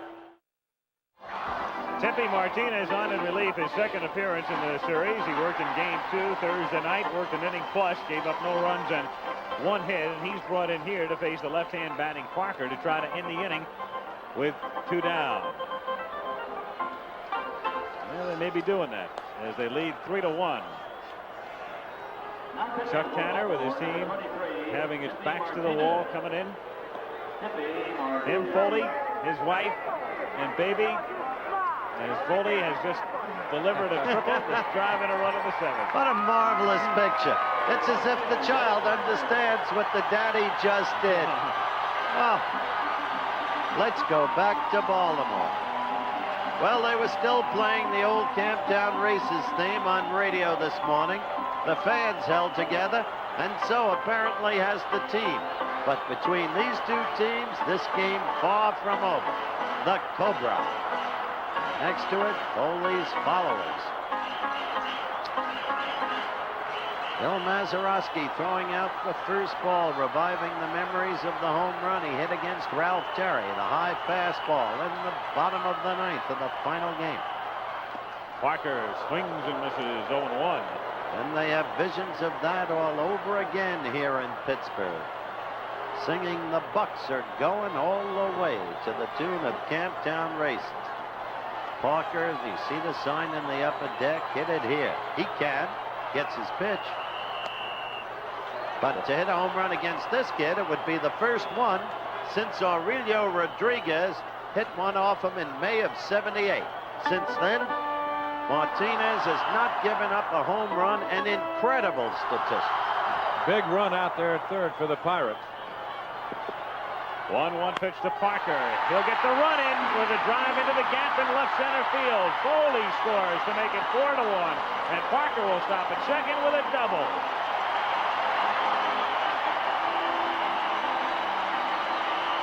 So the Bucks have exploded. They are looking like the team that drove to the pennant.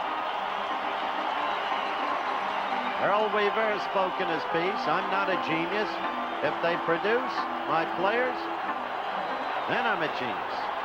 Here it is again. He gets the pitch out over the plate, and he just goes right with it beautifully. That ball hit to the gap. No one had a chance whatsoever to catch a big run scoring. The score now 4-1. Don't you love to see a hitter go with the pitch that way, Al? Remember the way Parker closed the season? Next to the last game, 5 for 5. Going with the pitch outside to left, hitting inside out. Robinson takes inside, and that's part of the reason that Parker is no stranger to the batting title. A man that big, everybody thinks of him as a dead pull hitter. It's not the case with Dave. He uses the whole field. 2-0. Why fight location? If they're going to work you that way, go with it.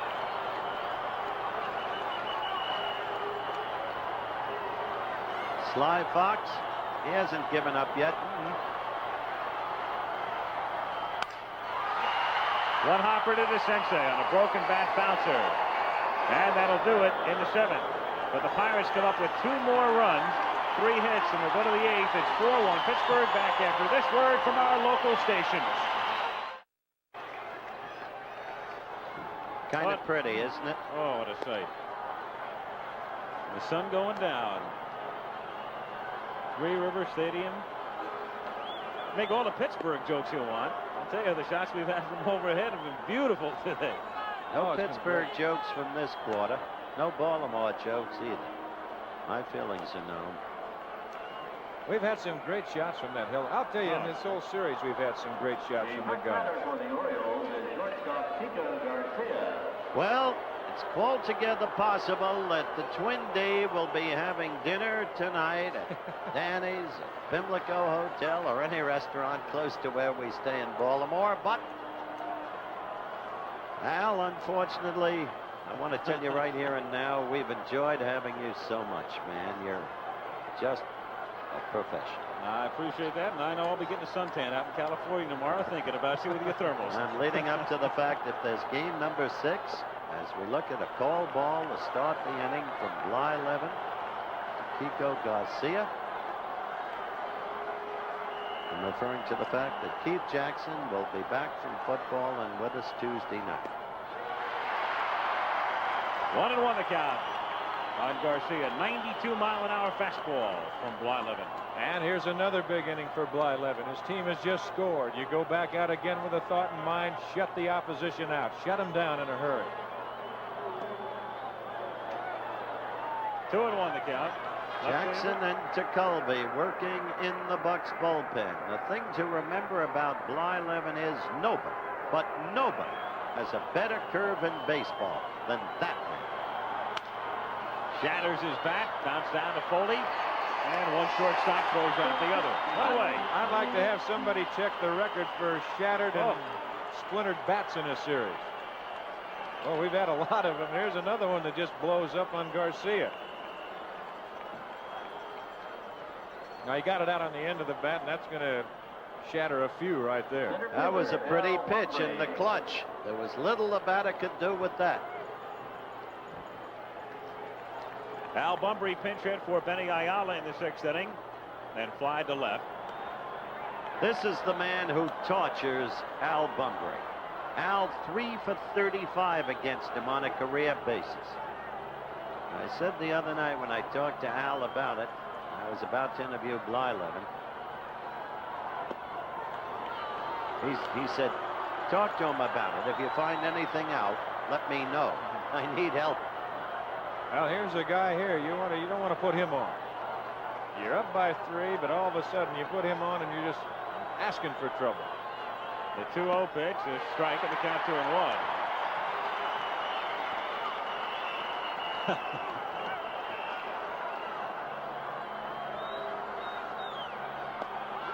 Count full. I like the way this man is pitching. Should there be a 7th game somewhere, you'll see Blylevin. And Bunbury is on. So he did exactly what Don Drysdale said you don't want to do right now, especially with Singleton coming up and Murray on deck. They're tough. But this man appears to have good stuff. Outstanding. Now you see what that double by Parker did and how big a run that Foley scored, scoring the 4th run. If they don't do that, all of a sudden you put a man on, and every man that comes up there following, you're looking at the potential tying run. Exactly right. Singleton hitless today. The second time he's faced Blylevin. He bounced to second, facing Bird in the 6th inning. Ground ball off Blylevin's glove, backhanded by Garner to Foley, 1 to Oh, what a double play! Now you see the Pirates, as I said, who drove to the pennant. A brilliant double play at the exactly right time.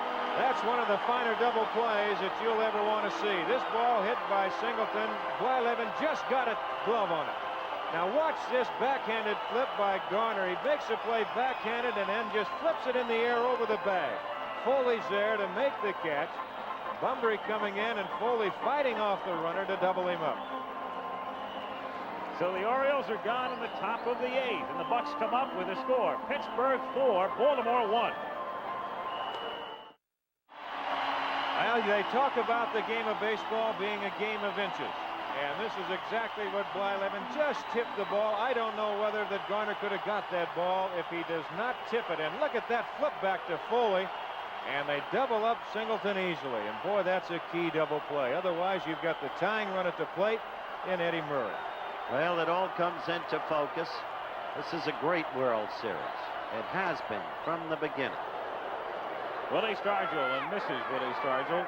And here is the great man, the presence, the leader. You know what they're doing in this town through Willie Stargell and his efforts?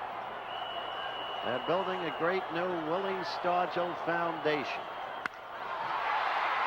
And into right field, and Stargell has his first hit of the day. So that his efforts to improve community life in the whole of the Pittsburgh area will no longer be limited merely to the magnificent work he's done with sickle cell anemia. But now we'll deal with all of the underprivileged, the disadvantaged. And here comes this man, Bill Matlock, as Weaver comes to the mound. He's already pointed. He's made his decision as he crossed the line. He'll go to, it appears, Don Stanhouse. Incidentally, Garner has tied a record, hasn't he, Don? 8 double plays, most double plays by a second baseman he's participated in the World Series. Yeah, there it is. By a second baseman. What an interesting series for Phil Garner.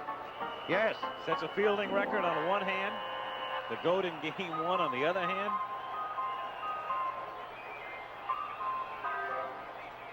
He's been hitting. Let me tell you something. I have stated that Willie Stargell on 6 occasions in this series has failed to hit with runners in scoring position. Now he's singled with nobody on. I talked candidly with Willie about it. You know what troubles me about you, Willie? You've got a high hitting percentage in this series, but you know as well as I that 5 times with runners on base you have not hit, which is an uncommon thing for you. I know, and I think probably the biggest play yesterday was with man on first and second and no outs, and Steve Stone was pitching. I was doing some guessing because Stone in the past, when he was pitching with the Cubs, he was starting out with a high fastball in, and then he would start throwing me breaking balls. And there I am with my big dumb self looking for a breaking ball, and he threw another high necker in, and that's when he shot at my bat. But I think the most important thing is what you're doing in those key situations. And I've told people many times, my thrill is to go up when those situations call for it and make that all-out effort. If I do, I'm very satisfied. If I don't, it's not because I'm not trying.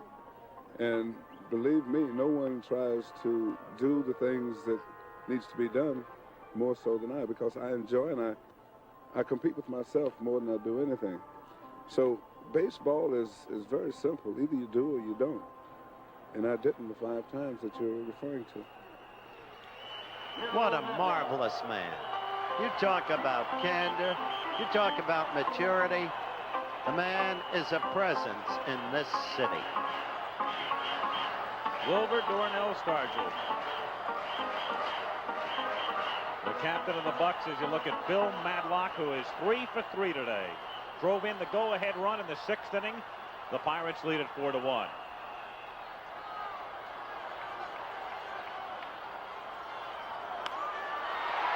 To center. He has his 4th hit. Stargell is running all the way, and Willie will pull in at 3rd. 4 for 4 from Madlock. I don't know if there's a book on Matlock, but they need to do something else with him. That's Mrs. Bill Matlock. Now in the background, the fans are going crazy. They're standing as one. They're waving the pom-poms as you look at this again. And Sister Sledges, the family. You'll be hearing it in Pittsburgh all night, if you can get a Pittsburgh station. Steve Nicosia, 0 for 3. The 3-2 pitch, Madlock goes again, and it's popped up in foul ground and playable, and there was some confusion initially, but Dempsey is able to make the catch. Murray came down the line and then retreated back to first. But Dempsey able to make it look relatively easy. 1 gone. Now at least they got the double play potential. Well, you've got a guy here with a bat. It wouldn't surprise me. He had Stargell going with Madlock at the plate, and it wouldn't surprise me right here to see him start the runner at first base with Garner. Garner, a good contact man. He can move it around. Garner hits it foul outside 3rd. 0-1. Well, Phil and Tim, who had had a difficult series of times in the field in the first 4 games, they got to be feeling a lot better. They showed the nation how they played down the stretch tonight. Well, they've come back. They've played the caliber of ball tonight that the Pirates are capable of playing. We did not see the real Pittsburgh Pirates, I don't believe, in the first 4 games. Yeah, but Baltimore had something to do with that. You got to look at it both ways. The weather had a lot to do with it, too. Same for both teams. Right. Soft liner by Garcia. That will score Stargell. Madlock will stop at second. The Bucks have another and lead it 5-1. So Garner is 9 for 18 in this series. We keep going back to the way the little guys often become the heroes in the series. And that ball just over the glove of the leaping Garcia. And that's another big run for the Pirates. They now lead by 4. They're 5-1. Garner, 9 hits in the series. Madlock has 9 hits. Parker has 9 hits. Stargell has 8.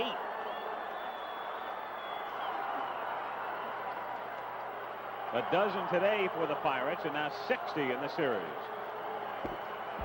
Bert Blyleven. A most happy fella. This time the play is not on, and it's bunted down to Murray, and Eddie looked at 3rd and then settles to be out at first as the runners advance.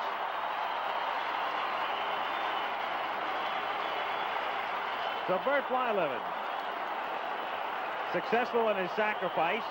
The Pirates now have men at 2nd and 3rd, 2 down, and Omar Marino.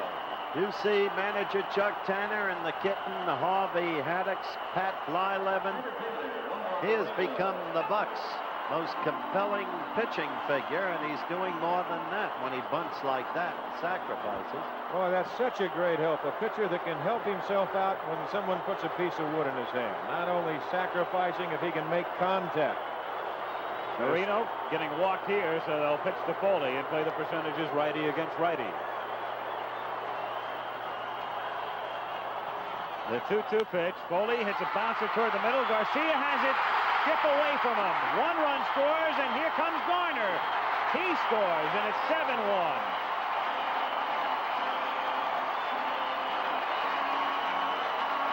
I would think they'd have to call that a hit, and look at Mrs. Foley. Timmy has now knocked in 4 runs. As we've told you, he started things with a base on ball in the 6th. There is Garcia, the hero of the past couple of days, suddenly having the dejected face of a loser. Now look at that.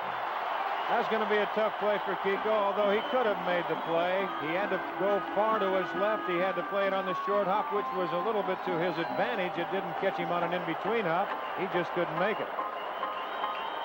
7-1 Pittsburgh. 2 on, 2 out. Dave Parker, the 8th man to come up in the inning. Struck out twice, singled and doubled. They called it a hit, Don. I think it's a fair call. I do. Just for the simple reason of how far he had to go get it. So Foley with 2 runs batted in on an infield single. And a total of 4 runs batted in today. The triple earlier, the blow that broke the game open.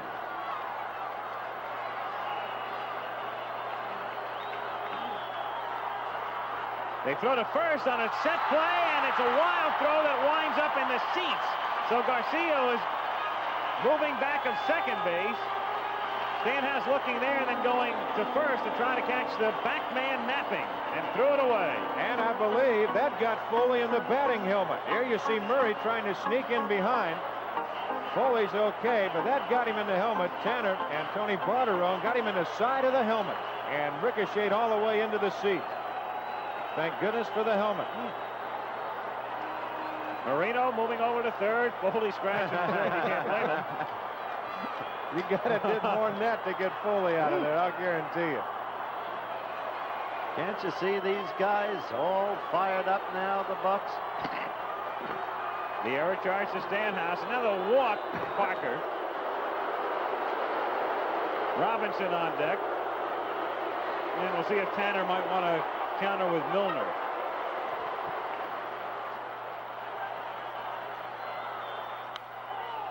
Popped up, and this will end the inning as the Sensei gets underneath it and makes the catch. But in the inning, 3 more runs for the Pirates on 4 more hits. They have 13 in the game. And the Orioles coming up to face Bert Blyleven in the top of the 9th inning in game number 5. The Pittsburgh Pirates leading the Baltimore Orioles 7-1. There is the Parrot, and there they are as Chet Forty's cameras pan over the people, standing as one. Sister Sledge in the background. We are family, and the sign corroborates it. A people in unison. This is what I meant when I said in an earlier game what a successful sports franchise can do for a people. It's no different in Baltimore. They brought pride to cities that, like all cities, have been troubled. But now there is elation, and their Bucks are still alive. Very much so. 7-1 Pittsburgh. Bert Blyleven going to work in the 9th inning on Murray, Renicky, and the Sensei. The Orioles scored first in the 5th inning, but the Pirates with 2 in the 6th, 2 more in the 7th, 3 in the 8th, 7-1 Pittsburgh. In the bullpen, just in case, Kent Jacoby, the right-hander, and Grant Jackson, the left-hander. Give a lot of credit today to Jim Rooker. Rooker working the first 5 as the surprise starter. Gave up just 1 run. And then Blyleven out of the bullpen. He's allowed only 1 hit and no runs through 3. Murray hits a fly ball to left center field. Omar Moreno is waving Robinson away. 1 out. And he was right to wave Robinson away. In a situation like that, the center fielder captains the outfield, a point Don Drysdale has often made. Well, that's true, Howard. The center fielder, he's the captain out there. He's going to take anything that he can get, and that is to his right or to his left. And when you've got a guy like Moreno out there that can go get him the way he can, why, it makes it a lot easier job on Parker and Robinson. Gary Renicky 1 for 3. Just what the Pirates needed from their starter. Popped up in a shallow left field. In Foley, 2 down.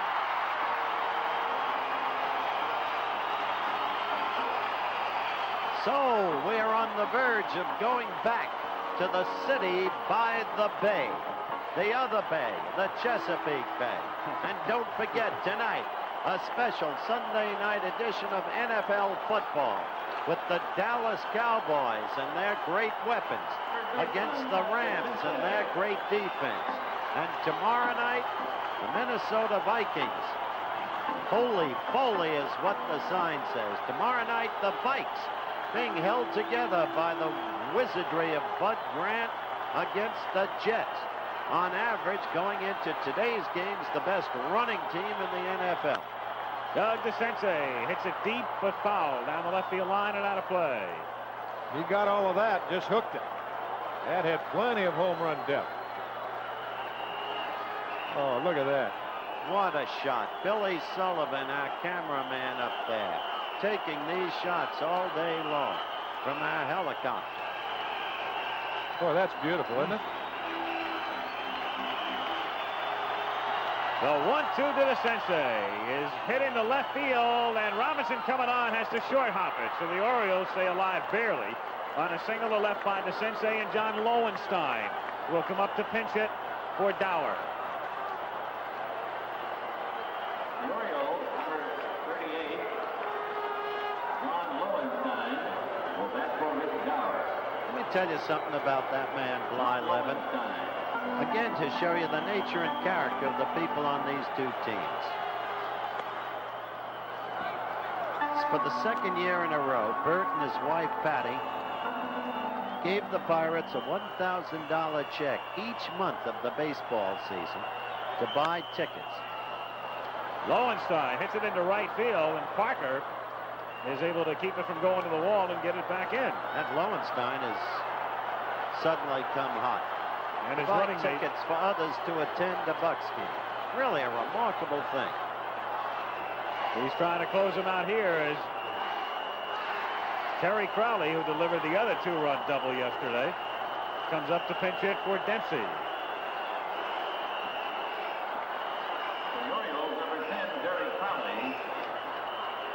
And as Crowley can keep it alive, we'll see yet another pinch hitter with Stanhouse due up next, and Lee May has come out of the dugout. When's the last time you saw a 7-run rally with 2 out in the 9th inning to overcome a 6-7-1 lead? Well, it would certainly foul up my dinner plans. A strike, 0-1. This will not, no gift could leave in Chuck Tanner's bereavement today, but bouncing ball is fouled at the plate off his foot. But as much as one could do for that man has been done by his players today. Quite a guy. Probably the toughest thing he's ever had to do in his life today. Absolutely. Oh, of course.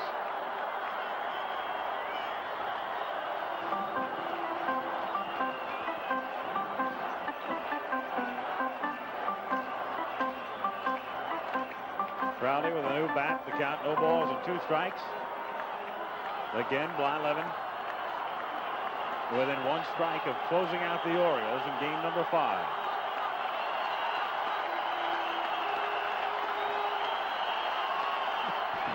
I love him.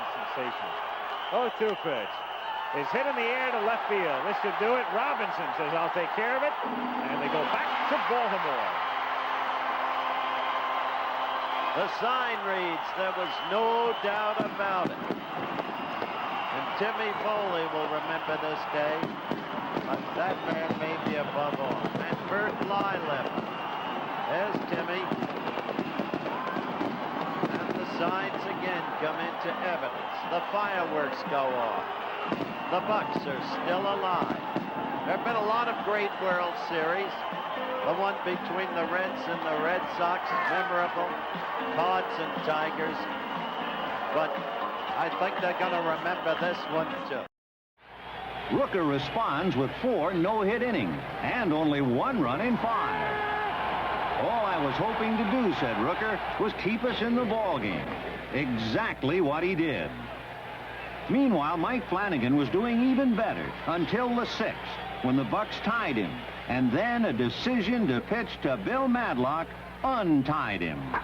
Madlock's clutch single produces a 2-1 lead, and that old family feeling was rocking and a-reeling again. We are family. I got all my sisters with me. We are family. Get up, everybody, and sing. We are family. I got all my sisters with me. We are family. Get up, everybody, and sing. Everyone can see we're together as we walk on by, and we fly just like birds of a feather. I won't tell no lie. All over people around us, they say, can they be that close? Just let me state for the record, we're giving love in a family dose. We are family. Hey, The long-awaited Pirate eruption finally happened as Baltimore's bullpen collapsed. A decisive 7-1 final, aided by 4 uncompromising relief innings from Bert Blyleven, his first bullpen work in 7 years. The Bucks were still alive and headed back to Baltimore.